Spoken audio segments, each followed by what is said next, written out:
Welcome to homemade recipes Tamil. இந்த வீடியோவை பார்த்து உங்களுக்கு பிடிச்சிருந்ததுன்னா மறக்காம லைக் பண்ணுங்க. நம்ம சேனலை ஃபர்ஸ்ட் டைம் பார்க்கக்கூடியவங்க கண்டிப்பாக சப்ஸ்கிரைப் பண்ணுங்க. இந்த வட்டலப்பம் செய்யும்போது முட்டையோட ஸ்மெல் அடிக்காமல் நல்ல டேஸ்டியாக நமக்கு கிடைக்கணும்னா நான் சொல்லித்தரக்கூடிய இந்த ஒரே ஒரு டிப்ஸை நீங்கள் ஃபாலோ பண்ணினாலே போதும். அது என்ன டிப்ஸ்னு வீடியோவை ஸ்கிப் பண்ணாமல் கம்ப்ளீட்டாக பாருங்கள். இன்றைக்கி நம்ம பண்ண போகிற ரெசிபி முட்டையப்பம்னு சொல்லக்கூடிய இந்த வட்டலப்பம் ரெசிபி தான். இந்த வட்டலப்பம் செய்கிறதுக்கு என்னென்ன பொருட்கள் தேவைன்னு பார்த்துடுவோம். ஒரு பிளேட் வட்டலப்பம் செய்கிறதுக்கு 7 முட்டை எடுத்து வச்சுருக்கேன். இது கூட அரை கப் அளவுக்கு தேங்காய் பாலும் 1 கப் சீனியும் 10 ஏலக்காவும் எடுத்து வச்சுருக்கேன்.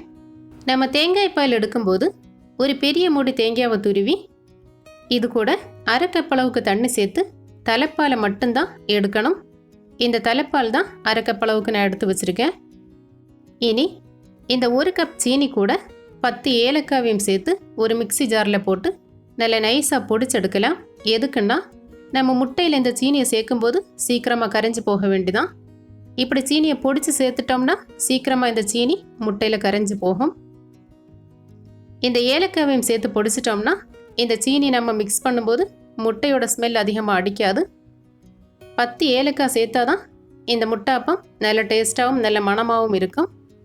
இனி இந்த சீனி ஒரு பக்கம் இருக்கட்டும். அடுத்ததான் ஒரு பவுல் எடுத்து நம்ம எடுத்து வச்சுருந்த இந்த 7 முட்டையையும் உடைச்சி சேர்க்கலாம். முட்டையை உடைச்சி சேர்க்கும்போது இதே போல் ஒரு பெரிய பவுலோ பெரிய பாத்திரமோ எடுத்து சேர்த்திங்கன்னா ரொம்ப நல்லது. ஏன்னா இந்த முட்டையை நம்ம இந்த பாத்திரத்தில் வச்சு பீட் பண்ணி எடுக்க போகிறோம். அதனால் கொஞ்சம் பெரிய பாத்திரமாக இருந்துன்னா ரொம்ப நல்லது. இப்போ இந்த 7 முட்டையும் உடைச்சி இந்த பவுலில் சேர்த்தாச்சு. இனி அடுத்ததான் நம்ம ஏற்கனவே பொடிச்சு வச்சுருந்த இந்த சீனியையும் இந்த முட்டை கூட சேர்க்கலாம். இந்த சீனியும் சேர்த்து ஒரு ஸ்பூனால் இந்த சீனி கரையக்கூடிய அளவுக்கு இந்த முட்டையோட சேர்த்து நல்லா பீட் பண்ணி எடுக்க போகிறோம். இந்த மாதிரி ஸ்பூனாலே நல்லா அடித்து எடுக்கும்போது இந்த முட்டையில் இருக்கக்கூடிய கண் கலங்கி போகாமல் அப்படியே இருக்கும். இது நம்ம லாஸ்ட்டாக முட்டையப்பம் செய்யும்போது அரிச்செடுக்கும்போது இந்த கண் அந்த அரிப்பில் வந்துடும்.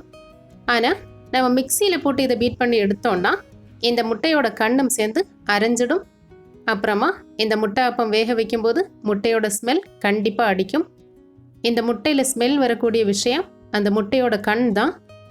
நம்ம என்ன ரெசிபி பண்ணினாலும் இந்த முட்டையோட கண்ணை எடுத்துட்டு அந்த ரெசிபி பண்ணும்போது முட்டையோட ஸ்மெல் அவ்வளவா அடிக்காது, நல்லா தான் இருக்கும். இப்போ இந்த சீனி கரையக்கூடிய அளவுக்கு இந்த முட்டையை நல்லா அடிச்சு எடுத்ததுக்கு அப்புறமா கடைசியாக இதில் நம்ம எடுத்து வச்சுருந்த இந்த அரை கப் அளவுக்கு கெட்டியான தலைப்பாலை இதில் சேர்க்கலாம். இந்த தேங்காய் பாலையும் சேர்த்து இந்த முட்டையோட நல்லா மிக்ஸ் பண்ணி விட்டுட்டு கடைசியாக ஒரு சிட்டிகை அளவுக்கு உப்பும் சேர்த்து எல்லாத்தையும் ஒரு தடவை நல்லா கலந்து விட்டுட்டு இனி முட்டையப்பம் வேக வைக்க வேண்டியது தான். ரொம்ப ரொம்ப சிம்பிளான ஒரு ரெசிபி தான், ஈஸியாக பண்ணலாம். இனி கிண்ணத்தப்பம் வேக வைக்கக்கூடிய இந்த பிளேட்டில் வச்சு தான் முட்டையப்பம் ரெடி பண்ண போகிறேன்.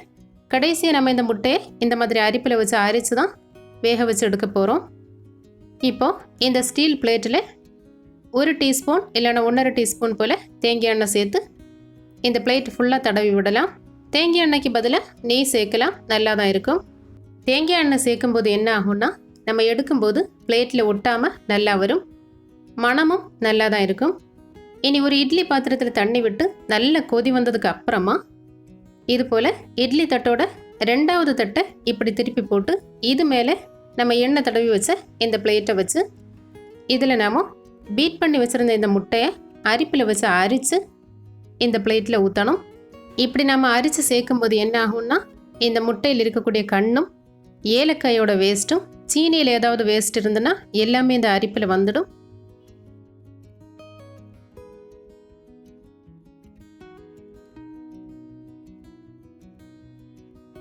இப்போ அரிச்சதுக்கப்புறமா இந்த அரிப்பில் எவ்வளோ வேஸ்ட் இருக்குது பார்த்தீங்களா?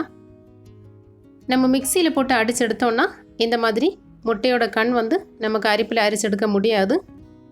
இனி இந்த பாத்திரத்தை ஒரு மூடி போட்டு மூடி அதுக்கப்புறமா இட்லி பாத்திரத்தை மூடி வைக்கணும். இப்படி நம்ம பண்ணும்போது இந்த நீராவி இந்த வட்டலப்பத்தில் சேராமல் நல்லா இருக்கும். இனி இந்த இட்லி பாத்திரத்தை மூடி போட்டு கரெக்டாக 15 நிமிஷம் வேக வச்சு எடுத்துட்டோம்னா இந்த வட்டலப்பம் சூப்பராக ரெடி ஆகிடும். 15 நிமிஷம் கழித்து நம்ம இந்த மூடி ஓப்பன் பண்ணி பார்க்கலாம்.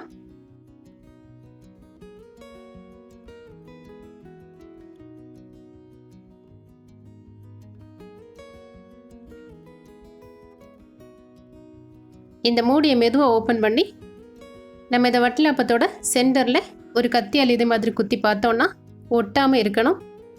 இப்படி இருந்துன்னா இந்த வட்டலாப்பம் வெந்து ரெடி ஆயாச்சுன்னு அர்த்தம். இனி ஸ்டவ் ஆஃப் பண்ணி இந்த பாத்திரத்தை இறக்கி ஆற விடலாம். நல்லா ஆறுனதுக்கு அப்புறமா தான் இந்த வட்டலாப்பத்தை நம்ம கட் பண்ணி எடுக்கணும். நல்லா ஆறுனதுக்கு அப்புறமா நம்ம அப்படியே பிளேட்டில் இருந்து இன்னொரு பிளேட்டில் திருப்பி எடுத்துட்டோம்னா கொஞ்சம் கூட உடஞ்சி போகாமல் நல்லா சூப்பராக எடுக்க வரும். இனி இது நல்லா ஆறட்டும். ஆறுனதுக்கு அப்புறமா நம்ம கட் பண்ணி எடுக்கலாம். இப்போவே உங்களுக்கு பார்க்கும்போது தெரியும் இது எந்த அளவுக்கு சூப்பராக வெந்திருக்குன்னு. நம்ம மூடி போட்டு வேக வச்சதுனால இந்த முட்டை வேகும்போது பொங்கி வராமல், அதே சமயம் இந்த நீராவியும் இந்த வட்டலாப்பத்தில் சேராமல் நல்லா சூப்பராக வெந்திருக்கு. இப்படி தான் இருக்கணும். நான் சொல்லி தந்த இந்த டிப்ஸை எல்லாம் ஃபாலோ பண்ணி நீங்களும் ரெடி பண்ணினீங்கன்னா இதே போல் நல்ல ஒரு சூப்பரான வட்டலாப்பம் உங்களாலேயும் ரெடி பண்ண முடியும். இனி நல்லா ஆறுனதுக்கு அப்புறமா ஒரு கத்தியால் நமக்கு விருப்பமான ஷேப்பில் கட் பண்ணி எடுத்து சாப்பிட வேண்டியது தான். எவ்வளோ சூப்பராக வெந்திருக்கு பார்த்தீங்களா? உண்மையை சொல்லணும்னா இந்த டிப்ஸை நீங்கள் ஃபாலோ பண்ணினீங்கன்னா கண்டிப்பாக வட்டலாப்பம் செய்யும்போது முட்டையோட ஸ்மெல் அடிக்கவே அடிக்காது. நல்ல டேஸ்டியான ஒரு வட்டலாப்பம் உங்களாலேயும் ரெடி பண்ண முடியும். நான் சொல்லி தந்த இந்த டிப்ஸை ஃபாலோ பண்ணி நீங்களும் இதே போல் வட்டலாப்பம் ரெடி பண்ணி பார்த்துட்டு உங்களோட கருத்துக்களையும் மறக்காமல் கமெண்ட் பண்ணுங்கள். இன்னைக்கு நம்ம பார்த்த இந்த டேஸ்டியான வட்டலாப்பம் ரெசிபி உங்களுக்கு பிடிச்சிருந்தா வீடியோவுக்கு மறக்காம ஒரு லைக் பண்ணுங்க. மீண்டும் அடுத்தடுத்த வீடியோக்குள்ள சந்திக்கலாம். தேங்க்யூ.